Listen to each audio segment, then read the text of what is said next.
Aloha and welcome to the Bear Woznick Adventure, coming to you from Waikiki Beach.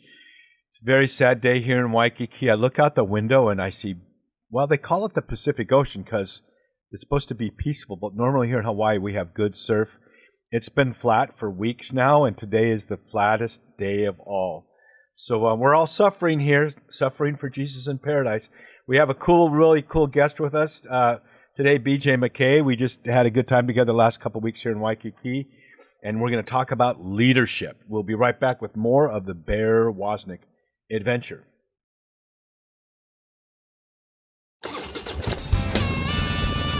Welcome to the Bear Woznick Adventure. Kickstart that engine and roll thunder with the pack. Explore the grittiness of manly spirituality. Gain traction in the virtues. Soup up your spiritual engine by turning adversity into adventure. Now here's Bear Woznick. Let's ride.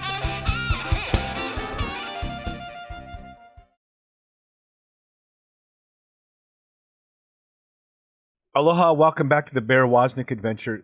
You know, there's all men and women, but especially men I'm speaking to, are leaders. The question is, where are you leading people? I mean, the people in your life, whether it's in business or in the church or your family, your children, you're leading them someplace. Where are you leading them? Because especially for children, I watched a really interesting interview the other day with I would say a 14-year-old New York Jets fan, and they were interviewing them about a New York Jets loss, and the kid was kind of dumbfounded when they asked him about the game. And he said, look, I was born into this New York Jets family. I didn't choose it.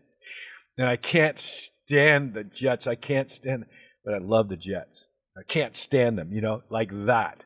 And I know BJ's a big Cleveland Browns fan. He's here today, too, with us. But this father in this family has been, that young people see what their father is into, and they get into really whether they like it or not. So we're going to ask the question today: what is real leadership, and how can we develop in that?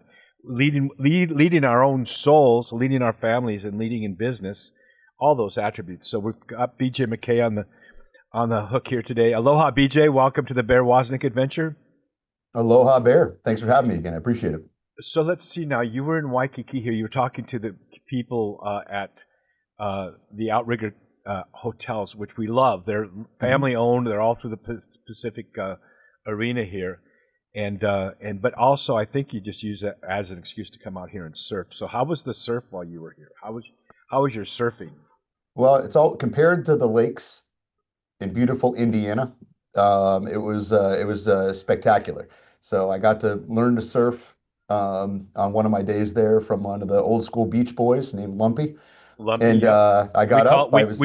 We call him Grumpy, but you can Grumpy. But Lumpy, yeah, I got up. I tell you, I learned the hardest thing about surfing is paddling. That just isn't it? Over and over again. I'm like, man, I can do the surfing thing all day long. It's this paddling.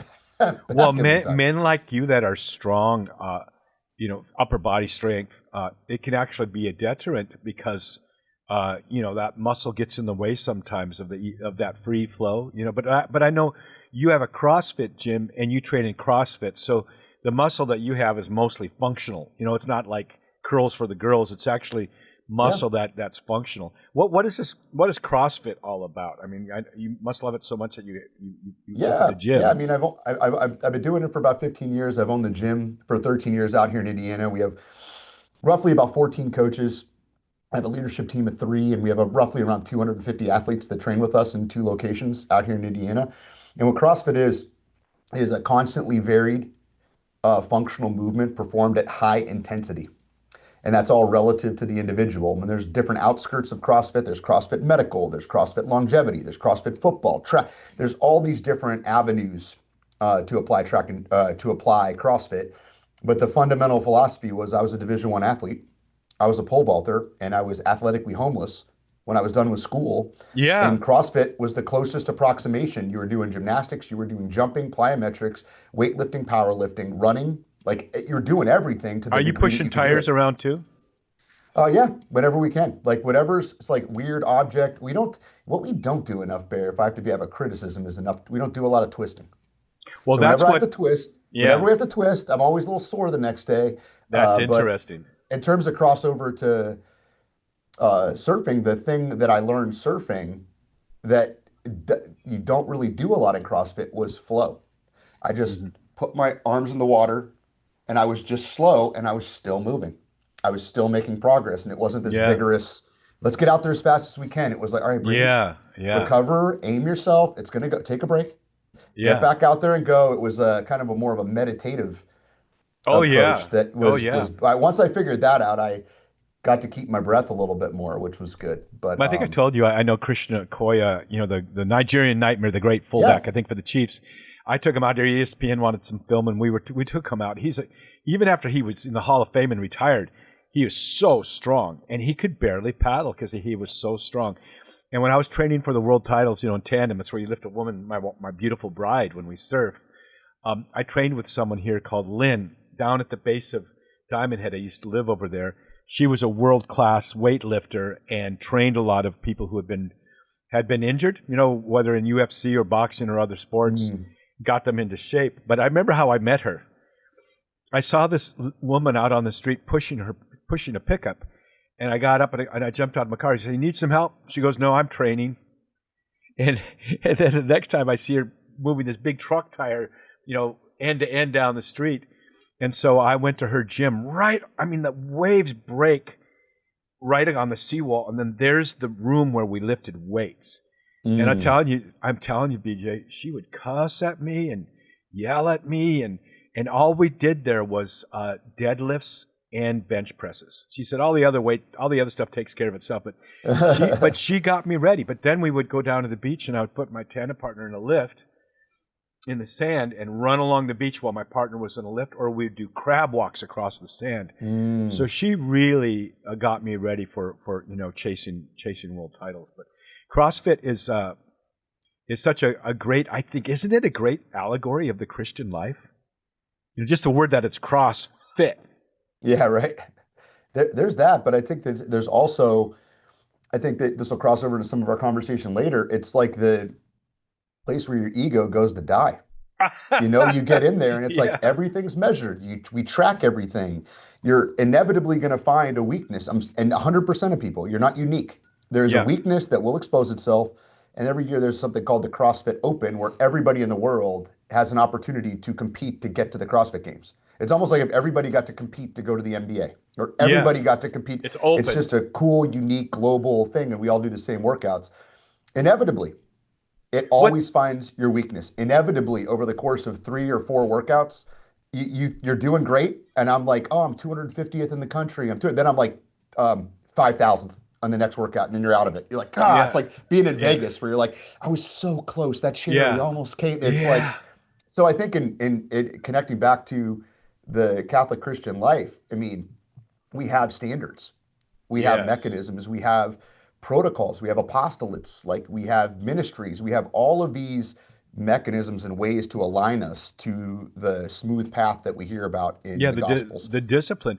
I want to ask you this question because everything we're talking about is talking about life at every level, Mhm. physical, spiritual, mental, your social life, your moral life, all of this that we're talking about, and we're going to eventually really get to this subject of leadership.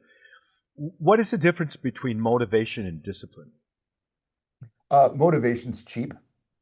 Motivation is impulse buying. Motivation is I feel like it today. Motivation is a gift. Discipline is every second, every minute, every day. Discipline is where virtue is formed, character is formed.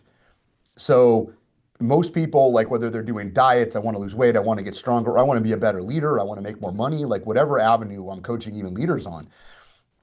The people that wait and you're looking out there, there's no waves in Waikiki, but they're waiting for that wave of motivation. It's like I'm waiting for this external thing to come, Yeah, or I'm waiting to feel like it. That's not how greatness is formed. Greatness doesn't care if you're ready or if it comes. Motivation is just extra wind.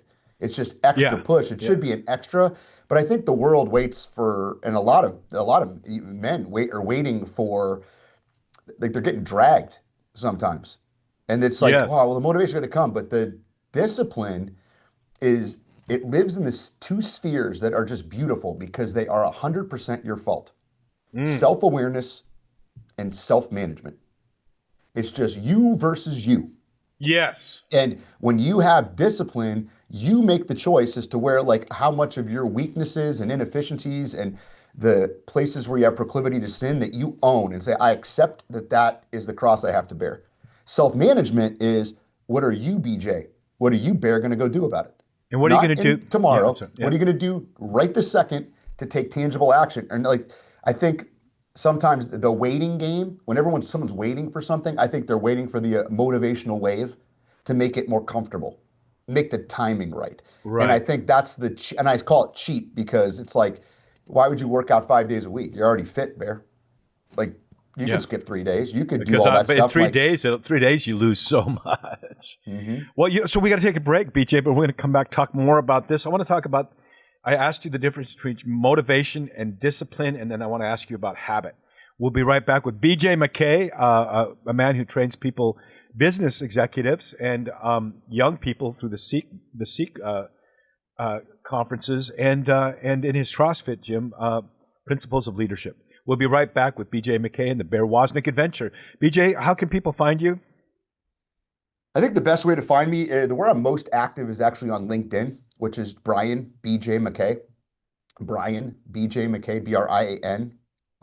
Then BJ in the middle, then McKay is the best place to find me. And it's MCKAY, right? MCKAY. I'm actually been on like a 200-day now social media fast. So you're not going to, I have Facebook accounts and Instagram accounts, and there's not a lot going on there. And then I have my podcasts. I have 2 podcasts, one on the CultureCon network, which I could share how to get to that shortly. And then my YouTube channel, which is, it's probably due for another one. Okay, we'll talk about that when we get back. We're got a hard break. We'll be right back with more of the Bear Woznick Adventure.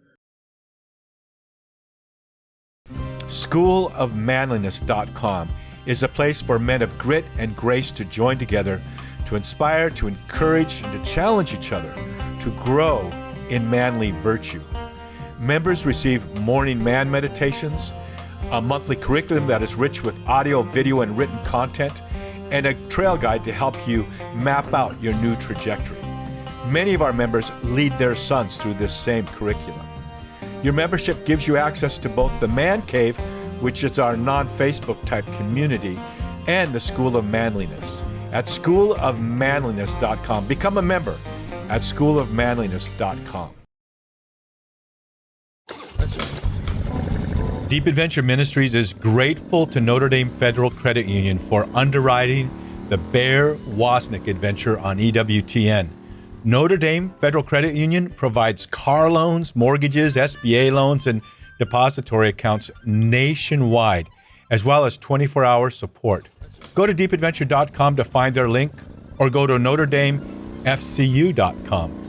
Mahalo to Notre Dame Federal Credit Union for making the Bear Woznick Adventure possible. My newest book, 12 Rules for Manliness, Where Have All the Cowboys Gone?, has hit the top 5 in Christian books for a good reason. It's because men are searching for traction and a trail guide to live out the unique calling and the gifts that they were born with, that each man individually is factory loaded with by God. Paul said, be watchful, stand firm in the faith, act like men, do all things in love. Finally, here is a book that talks with men the way men talk with each other. Just plain old straight shoot. By the way, Mama Bears, this is your chance to get this message to your men. Go to schoolofmanliness.com or anywhere books are sold. 12 Rules for Manliness. Where have all the cowboys gone?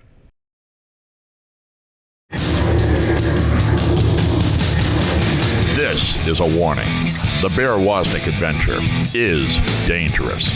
The radical change Bear challenges you to is not for wimps. Change this station now to a soft rock station before it's too late. You've been warned. Now, here is Bear Woznick.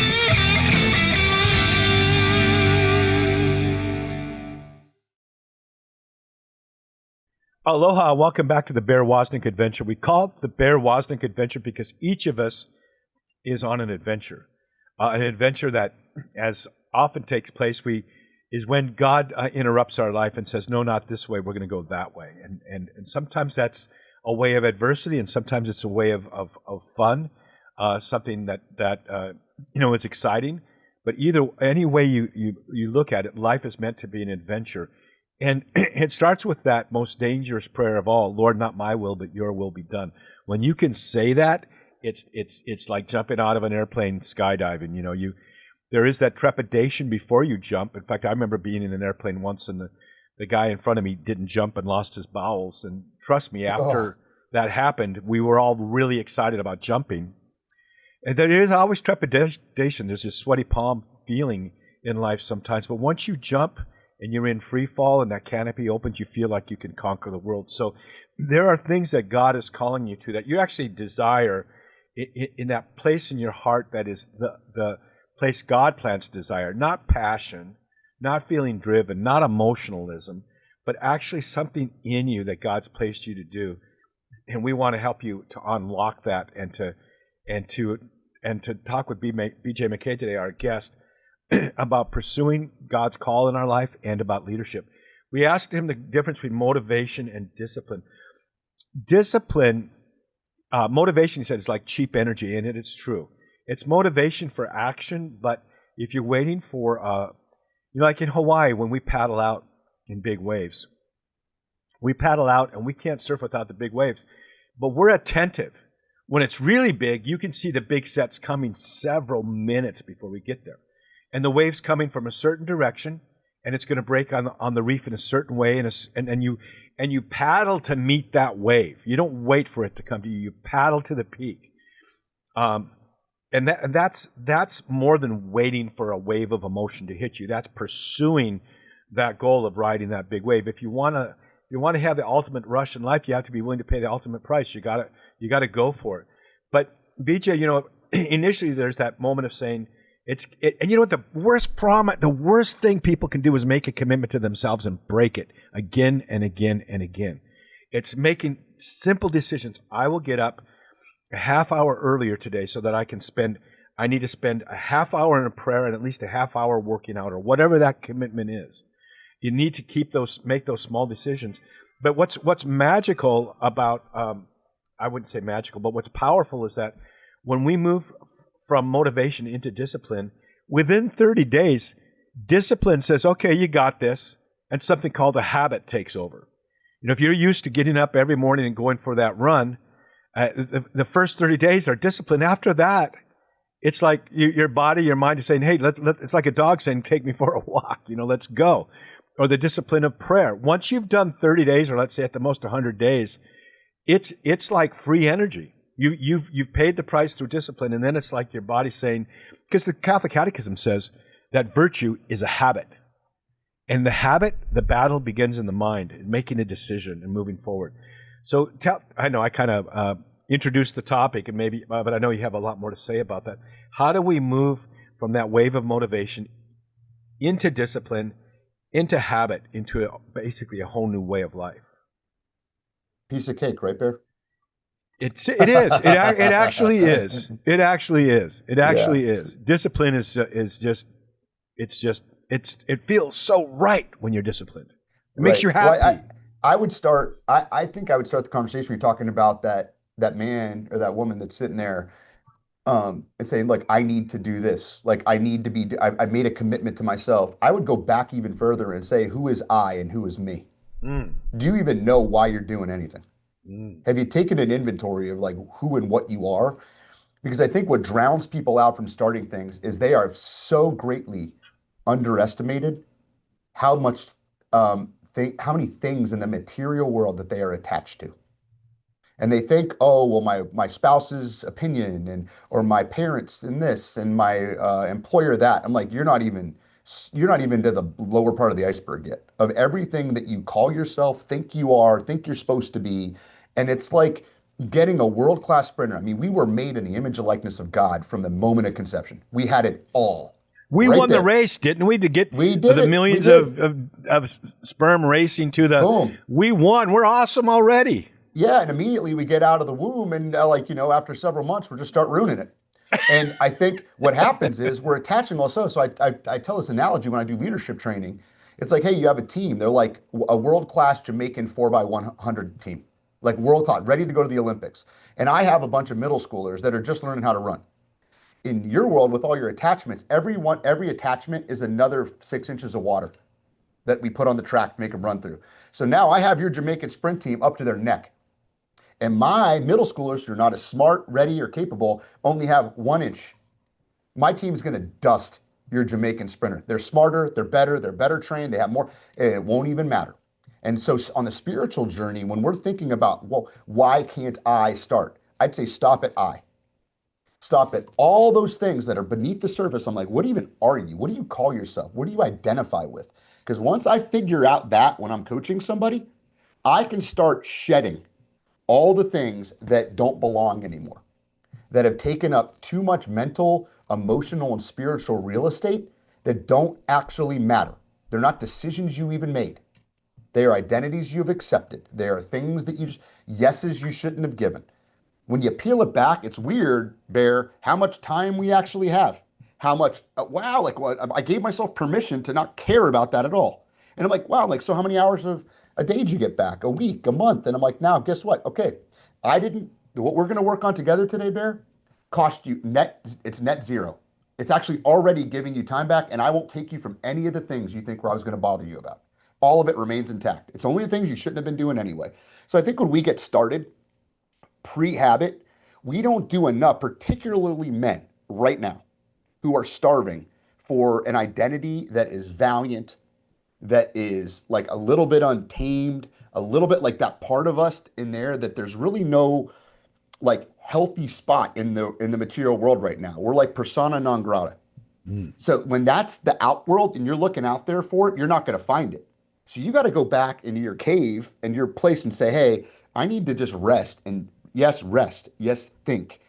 And be alone and be quiet with these thoughts. And I need to journal, like write out on a piece of paper. You don't have to journal. If you're not a journaler, like write bullet points. Whatever's easiest for you, like get to the meat of it and say, what do I call myself?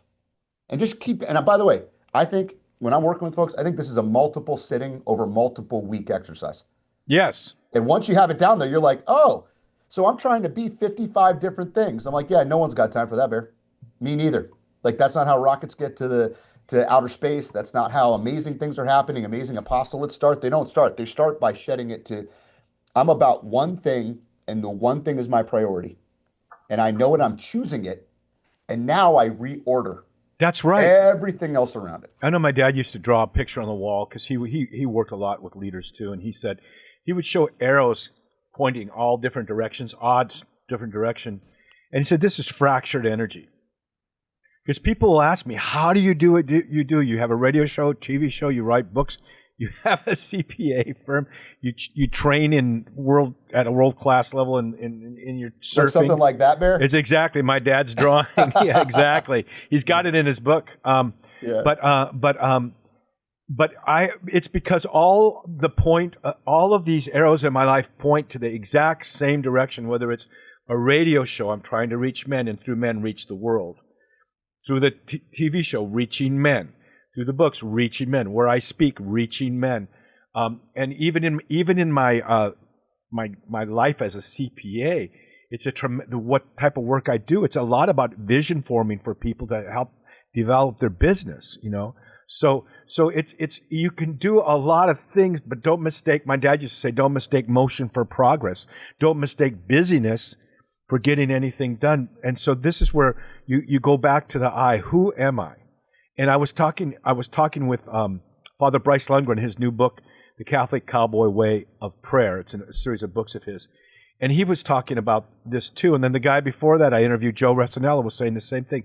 As you start your day out in the discipline of prayer, the habit of prayer, and you get your life centered as a son of God, then you can live your life just kind of pursuing your desires, because Jesus said, I will give you the desires of your heart. He'll plant those desires in you that fit who you are, your strengths and your weaknesses. He'll point you in the path between those navigational beacons, of the weaknesses and the strengths, and you let yourself run towards those desires.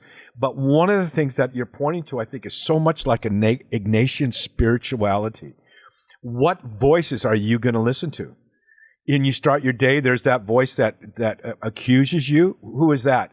Is that yourself? Is that your father wound? Is that the devil? You'll have that voice of the world saying, you better pursue the bling. You got to get more successful. You got to hurry up, try hard, please me. Is that from your father? Is that a voice that's speaking to you of sonship? And then the voice of accusing you of being a failure. And then there's feelings that invade you. But deepest, in the deepest core of your being, there's that still small voice of God that's planted new and right desires in you. And you have to learn to, like in martial arts, discern, disrupt, respond. When you hear a voice, discern it, name it, respond to it. If it's not from the Lord, cut it off, and then move on. BJ, I've been talking too much, but we'll be right back in another minute with BJ McKay, who is our guest today, going to be teaching us about leadership. We'll be right back with more of the Bear Woznick adventure. Go to schoolofmanliness.com and subscribe to our weekly email to receive video YouTube links of the Bear Woznick radio show, as well as the Spirit of Adventure with Bear and Cindy TV show, which, by the way, is filmed in the tropics, as well as our manly evangelistic YouTube shorts. Go to schoolofmanliness.com.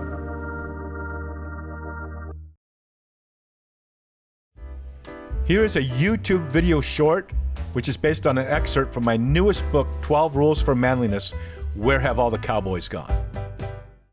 Men are made out of mud. God made men out of mud, but the woman, she's not made from mud. She's more highly refined, more highly distilled. He took her from near the man's heart, from his rib. She's to be honored, respected, protected, and cherished. In fact, how a man treats a woman defines him.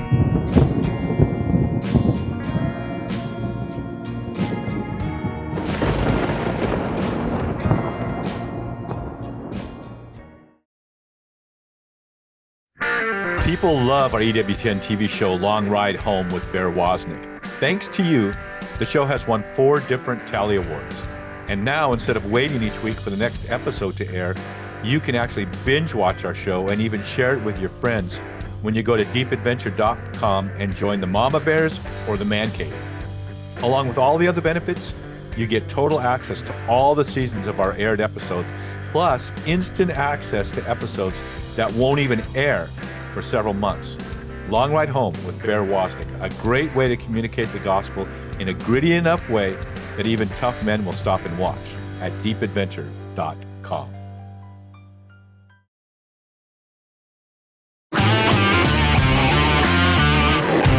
Be the kind of man that when he gets out of bed in the morning, the devil says, "Oh no, he's up." Go to deepadventure.com and invite Bear to speak.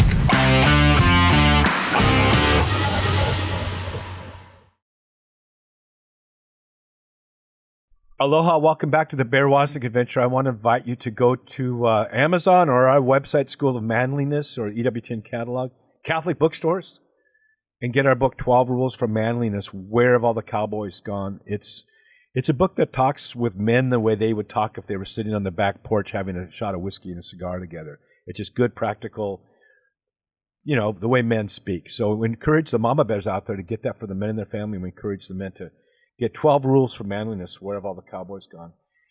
BJ, you talked earlier about this word about being valiant and being untamed. And this whole arena of your thought life and finding out who you really are. As philosophers would say, as Aristotle would say, telos. What is your true purpose? What were you made for? And in our book, 12 Rules, the first thing we teach people is to write down a creed. Who are you? What do you live by? And then the 12 rules are just your own personal code of how you're going to live life. So talk to us about how we develop that. How do we find out who we are? The uniqueness that God's made us. Yeah, I think we build from like what we just started on. Once we've named what we're not, it's easier. There's more real estate because now we're not stacking things on top of the mothership. You know what I mean? When Wow. you start stack, I got to Wow. do more and I got to be more and I need to do more. When that's a treadmill. Like you're not going anywhere because you're living in fixed time and space. Yeah. 24/7, 365 is the limitations, the end. So Yeah. after we've gone through all that, like when you're starting to name or come up with your creed, now I have less on my page. Now I have less down there to Oh, start with in the first place. And if I can yeah. accept the first rule, which is I'm whole, I was whole from the get go, and I can't earn heaven. Like, that's a hard place for a modern man to start because everything else tells me I'm not whole. I don't have enough money. Like, I'm not sexy enough. I'm not this and I'm not strong. I'm not capable enough. I'm not living in the right place. They start stacking all these things that cloud it. When you can start with the fact that, all right, the most important thing to me in the world is not something I'm going to do at all. It's a abandonment. It's an acceptance. And if you think about Valiant, if you go back and all like the movies and all of the stories and all the books that you read, and I know you like those Westerns, Bear, you go in there, what has to be true for someone to show up and you point to them and say they're Valiant? They have to Mm. know who they are and they have to have abandoned themselves to that creed. And if you're in our world, where you and I live, I have abandoned myself to Christ. I've abandoned myself to the gift. I've jumped out of the plane. When you talk about jumping out of the plane, why? I'm not hooked to anything anymore. I am free Mhm. falling in full trust. And I think the number of men that have got to that place of full trust, full detachment, are some of the rarest creatures on God's green earth. And I think if you think about when you're starting to build, I want to become valiant. I'm like, how often, if we use this analogy, if we're all fish in water and the water is the material world and we need to live and breathe here, how often can you jump out to see the fact, oh my gosh, it's not just the water. There's what happened inevitably to the fish? I got to go back in because the kids need picked up and a diaper needs to get changed and I got the Ah, mortgage I see bills what you late. mean. Yeah, yeah. So it's how many times can you get back up? The men that write down that creed based on the 12 rules of manliness or any one of your programs, how often do you revisit it? How Yeah. ritualistically disciplined is it in your life? How in front of your face is it that it hasn't It's blurred? actually in front of my face. I have it written down. There you It's go. it's right in front of my See, and face. mine too. I happen to. There's a variety of programs. You talk about the Ignatian rule. I'm a Yes. big proponent of Exodus 90, both Mm. the app, the fraternity. I've been doing that for 9 years. Awesome. And Yeah, I've they're been to their great. conferences. They're a great group of guys doing great things. But what's keeping it in front of you? So we strip away, we make choices, and we decide. By the way, men listening to this, it might not be the right choice out of the gates, but I promise you, in that state, it's a great starting point. And you're going to refine that creed, and you're going to refine it over time because you're constantly learning more about the gifts that were just given to you. My gift was using my stinking mouth, which gets me in a Mhm. lot of trouble. But also, when you put a microphone in front of me, I can work 3 straight 8 hour It's days in it's front of it's a just the group way and carry God them. made. I never feel more alive than when I'm doing TV or radio or speaking. I never feel more exhausted afterwards because I feel like I've just emptied myself. You know, here's something kind of simple. If I can say something simple, think about the Louis L'Amour Western books. I have one of them right here. What is this one called? The Lonely Men is the name of this book. And I learned it from you learn it from Aquinas and Aristotle. I learned it from my mom and my dad. Is that the reason why cowboys uh, could be so virtuous? The Louis L'Amour Western version of the cowboy is that they'd already made a decision about who they were. Who am I? How do I live? What are the principles I live by? And when you do that, when you define who you are in Christ, the way God made you, particularly, um, life becomes simple. You know, you do get to say no, and life becomes simple. But that doesn't mean it's easy. Hopefully, it's harder. You know, because my mom used to always say, my dad wrote a book to climb the highest mountain. It's actually available on Amazon, and she wrote a letter to her grandchildren just before she suffered a stroke that caused her not to be able to speak for 20 years. Praise God, she wrote this book. And in it, she says, if you come to a crossroads in life, a fork in the road, and you don't know which way to go, take the harder way. It's Mm. automatic because you want to train yourself in doing hard things. Because you know what? You never really brings happiness, or one of the main things that bring happiness is doing a hard thing well. doing an easy thing easy. It's just not the same. So and being simple. The Aquinas said God is simple. What that means is He's one, and the Bible says, "Behold, the Lord thy God is one God." But you look at humanity and you look at people, and they're just fractured. They're going 100 different directions. Who are you really, and what is your real focus of who you are, and what it is God's calling you to pursue? I open the door for you to say what you. Yeah, I did. I think like we're taking this down the right path, or let's call it up the right path, the hard path, where the men in the Louis L'Amour Westerns and these other places, if we get to the crux of this, the scary thing, the thing that makes men's legs shake, is when death becomes nothing to you. When death becomes nothing to you, that's how you become that guy in the movie. That person in that book, that person in scripture, one of the Maccabees brothers.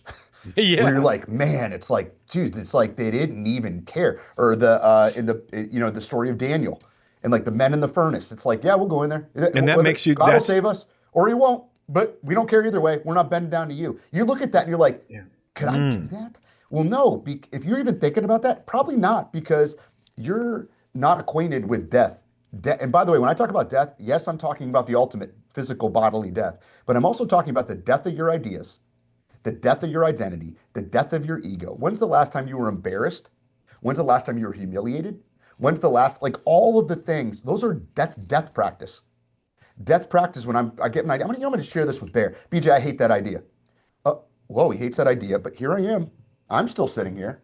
My wife still loves me. I still have breath in my lungs. The sun's still, like, we avoid that. And then inevitably, what do?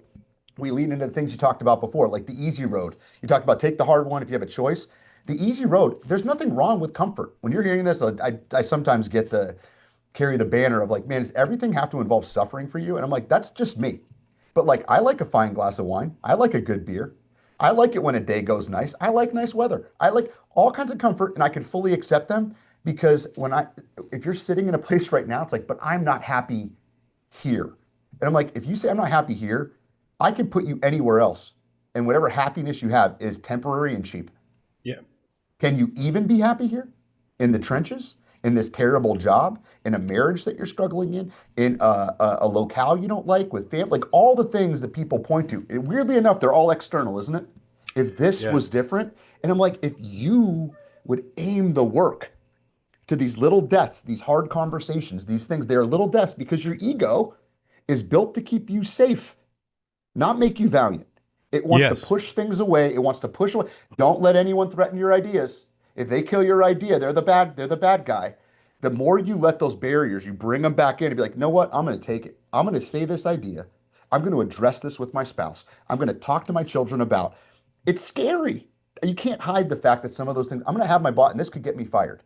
And I get that it's scary, but some of the most impressive people that I've met have overcome cancer. They've been fired multiple times. They've been bankrupt. They've had severe injury. And I meet them. They're happier than anyone else I know. How do you make sense of that? It set them free. We got to take a break, BJ, but it sets them free. We're talking with BJ McKay. And what's one place that they can find you? Give me one location so people can reach out to you. Yeah, I would say the best spot would be on LinkedIn, which is Brian BJ McKay. That's how you find me. Brian BJ McKay on LinkedIn. Okay, we'll be right back with more of the Bear Woznick adventure. Deep Adventure Ministries is grateful to Notre Dame Federal Credit Union for underwriting the Bear Woznick adventure on EWTN. Notre Dame Federal Credit Union provides car loans, mortgages, SBA loans, and depository accounts nationwide, as well as 24-hour support. Go to deepadventure.com to find their link, or go to NotreDameFCU.com. Mahalo to Notre Dame Federal Credit Union for making the Bear Woznick adventure possible. Announcing Spirit Adventure TV with Bear and Cindy. So many people, especially you mama bears, tell us we want more of Bear and Cindy together.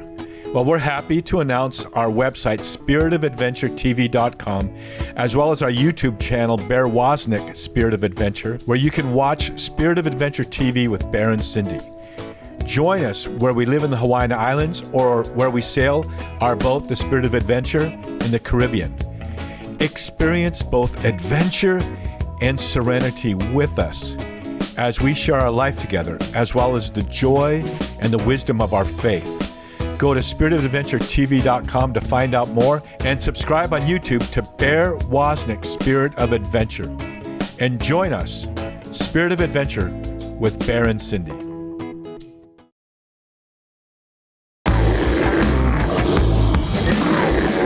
Are you still listening? I thought we warned you to change to an easy listening station. Well, you asked for it. Here is more of the Bear Woznick Adventure.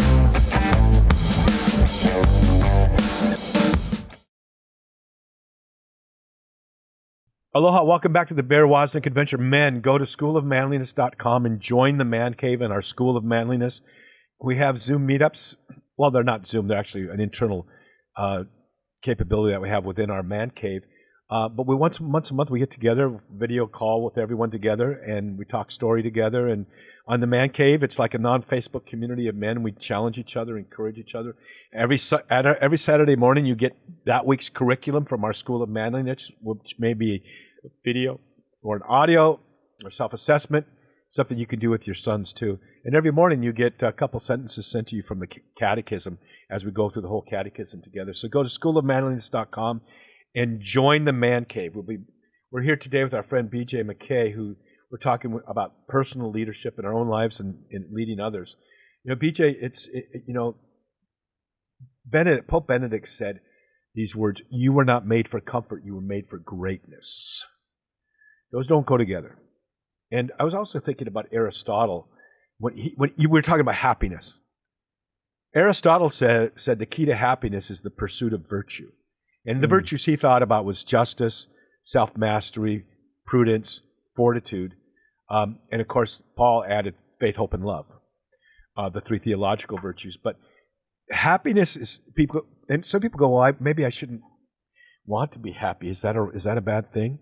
But Jesus said the words, "Happy are you when," and it was when people talk badly about you, or when this happens, or when that happens.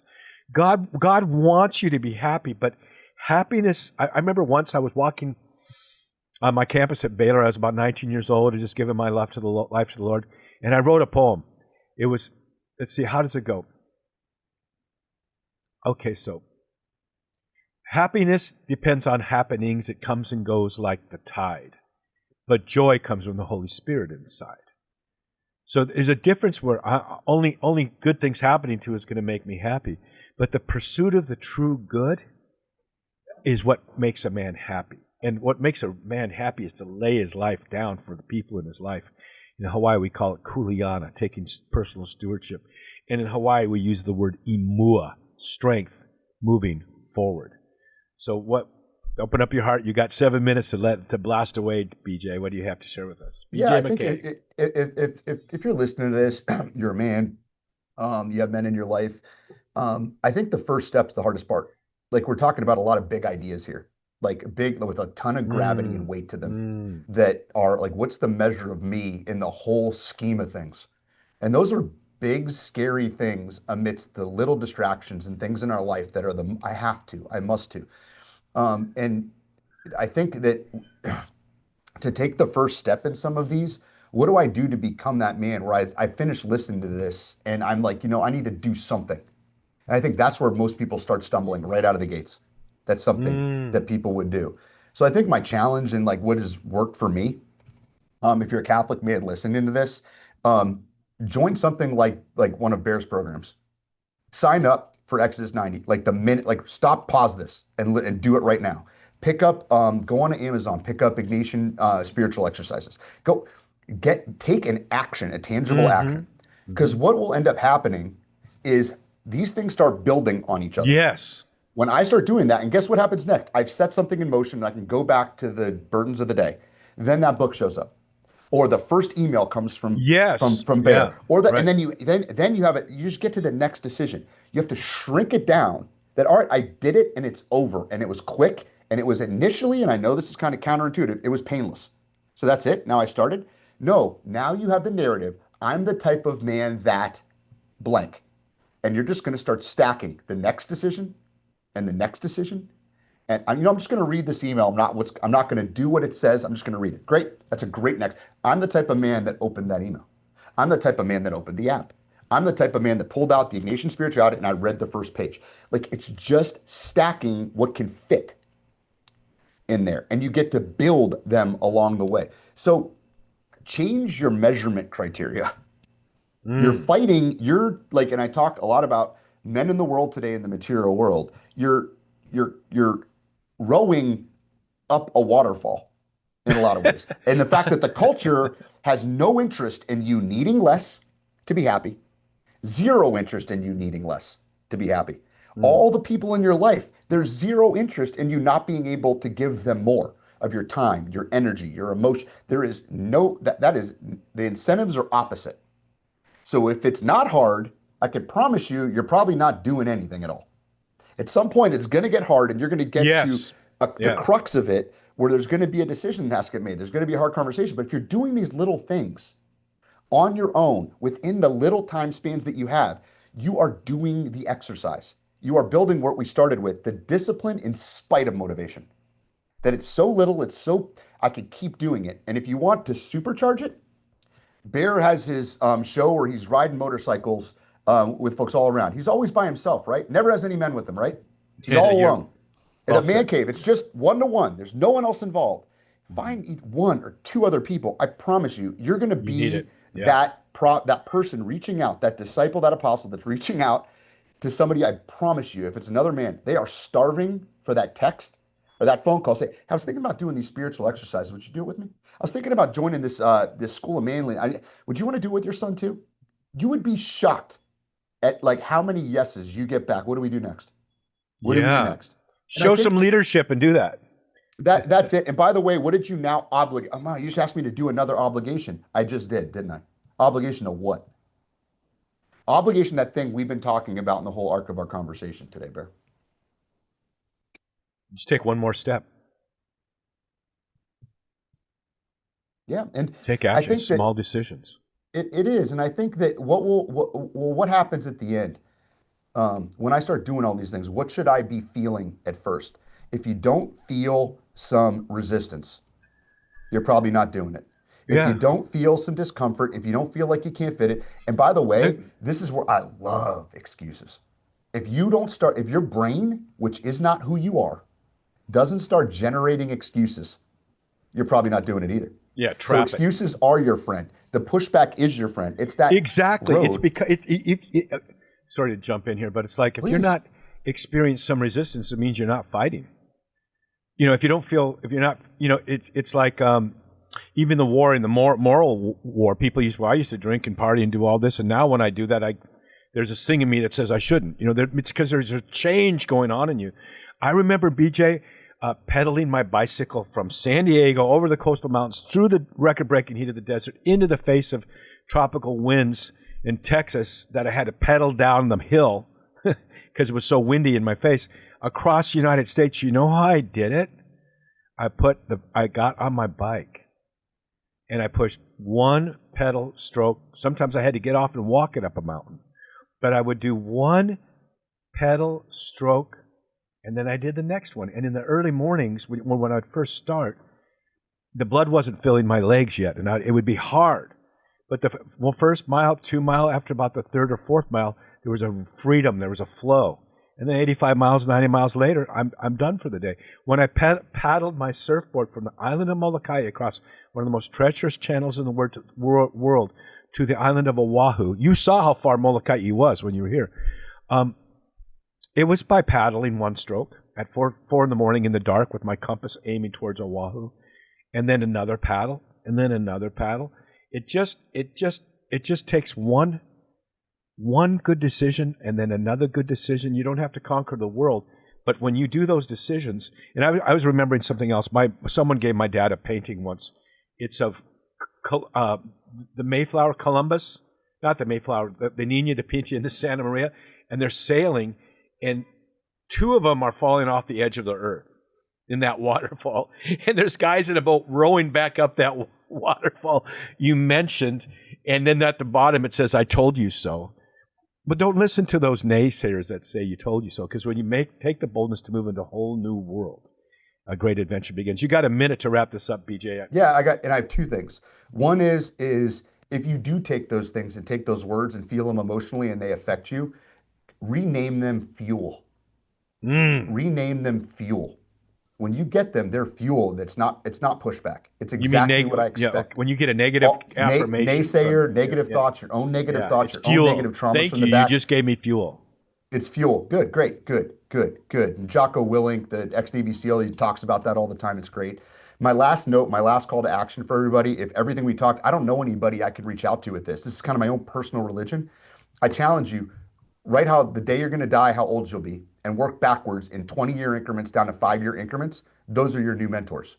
You in the future, and what type of man do you want to be? And if he was virtuous, what would be true? And it will get very easy to see the next thing you should do today. Right. And you harken back to that, the saying, memento mori, the saying of the monks in the desert, remember your death. They might have had they might have had a book of Psalms or some of the Psalms or maybe one of the Gospels, but they would have that skull in their cave in North Africa to remember their death. And when they got together, when they saw each other, they didn't speak. They might get together for mass, and they would just say memento mori. And when that great general would be riding his horse in triumph through Rome, this is where the tradition comes from. There's a lowly slave walking behind him, just saying, "Remember your death. You're not all that. Remember your death." And so that puts everything in perspective. It's so interesting that you would say that too, BJ, because about a month ago, I told someone that same thing. The same thought came to me. Start at your death and work your way backwards. How do you want your life to end up? And then work your way backwards. It's so cool. It's like writing a book, writing your own adventure. BJ McKay, how can people find you? One more time, I think the place I'm most active is on LinkedIn. Connect with me, reach out, say, hey, I heard you on Bear. I'd love to be connected with you. I'd love to build a relationship with you to the degree that I can. Brian, Brian, BJ, McKay, MCKAY. And you'll find me on LinkedIn. I think I'm the only one. Okay, and we would like for you guys to write to us and tell us we want more of BJ McKay on the Bear Woznick Adventures, see if we can get him back on the show. Until next week, may the breath of the Holy Spirit aloha you. Aloha!